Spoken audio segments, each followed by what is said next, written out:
ArcGIS Workflow Manager helps streamline workflows by orchestrating and centralizing repeatable processes across organizations. And now, ArcGIS Workflow Manager is available in ArcGIS Online. To illustrate how Workflow Manager works, we'll show you a simple but impactful workflow. In this hypothetical example, the state of Delaware works together with a local utility company to find a road that has been impacted by a broadband expansion project. This is an interagency workflow that has 9 steps, where blue represents work performed by the state and green by the utility company.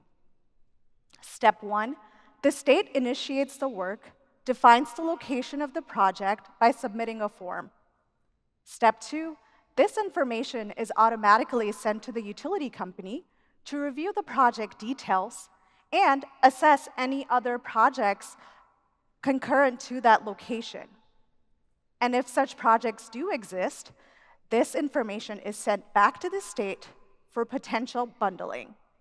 Once the jobs are bundled, new work is initiated for the field crew in their work order system.